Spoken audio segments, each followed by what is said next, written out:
Today in Stratford-upon-Avon. Fascinating now. It started nearly 40 years ago with just a handful of enthusiasts in a half-empty field. But now the Warwick Folk Festival has grown beyond all recognition, and this weekend an estimated 30,000 visitors will descend on the town as top folk acts from around the world perform there. Our reporter Kevin Reid has been soaking up the sun and the songs.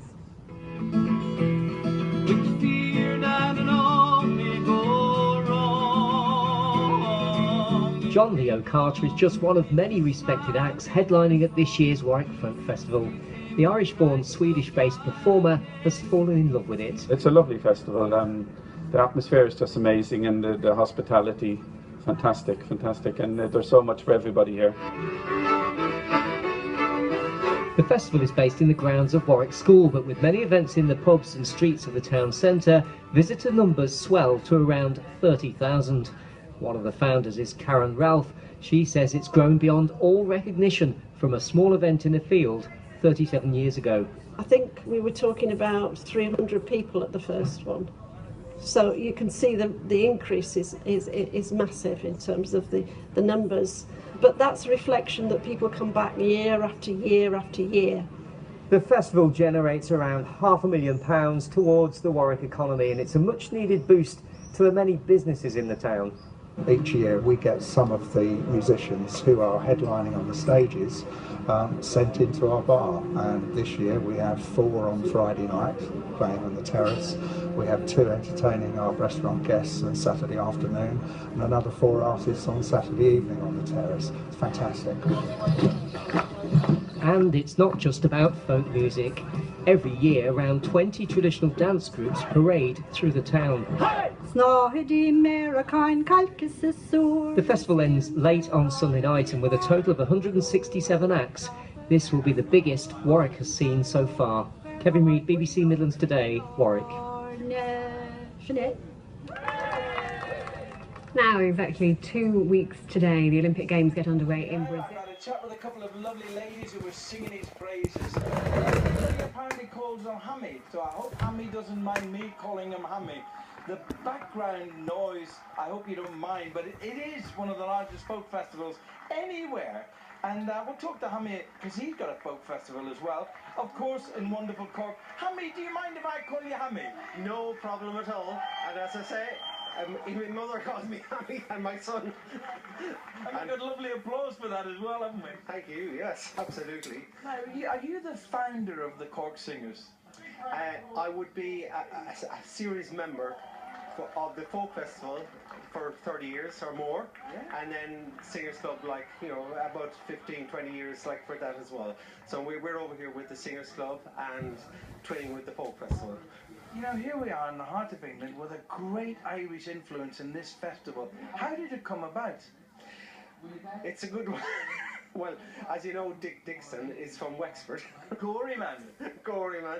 And I meet Dick at festivals around the place, and in particular Celtic Connections up in Glasgow, and we'd always up in the same bar, and you know, he's a preference for nice whiskey, and we might drop in and look for a good session, and then, you know, every year you'd pack it in and say, right, I'm heading back, and I'm organising my festival, you're organising yours. He says, why wouldn't we do something together? Like, and I said, all right.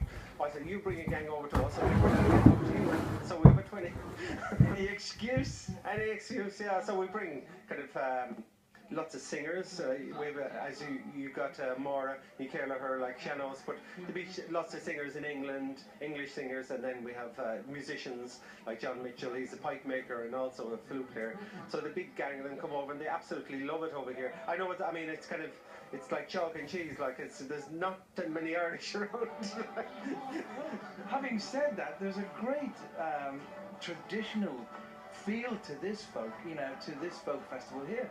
It's unbelievable, like every single item, like, I mean, I was just down at the KD and they were dancing away there, like, no, it's kind of a rock band playing, but it's amazing to watch, and like, and we do a lot of set dancing in Cork, and it's more kind of complicated, the set dancing, but it's great crack, and they dance to really good music, and all the musicians, you hear them, like they're absolutely brilliant accordion players, fiddle players, flute players, everything, you know, and singers of course as well, you know. Set dancing is difficult on a good day, but when the temperatures are up heading towards the 30s, rather you and the set dancers than me. Well, yeah, I think a lot of Irish people now would have gone to Milton Malbay for the Willie Clancy weekend. They would have danced 20 k's over 4 days in beautiful weather. Like, it's a good way to lose weight. Here we are in a wonderful folk festival. You, as an expert in this, you've got to say this is a wonderfully laid out place. Absolutely. Well, it's just astronomical. Like, we just come over here and it's pure leisure, like it's pure pleasure. Just to come up here, everything is laid on in a sense. It's all on site. There's fantastic food. For a $5 you can buy a really good Gurkha curry. You know, where would you get that in Cork? Like, you know? All right, you know, you can then now the bar is kind of mixed. Like there's no Guinness like or Beamish, which is what we particularly like, or you know, sort of there's lots of ales. So there'd be sort of a different. I'd say that's why the Irish people don't come as much. You know, you don't get the sort of the ones you'd expect, like, you know. So have you been around Warwick? Have you seen the castle and stuff like that? It's been here. This place is very old. It's incredible. I mean, we did do the castle there last year, and like when you look at the stuff inside there and think of King Henry, like lording it, you know, I mean, I can see, like, you know, why he was such a great kind of a king, like, you know. But it's a wonderful facility, just to be able to go in there and just, you know, look at all the kind of the rooms and the various kind of ways to kill people and stuff like that. The last words of the programme today have to go to this man, and I've known him a lot of years. In fact, when he walked past me earlier, I didn't recognise him at first. I had to have a second look and check with the cameraman Richard, is that Dick? And the reason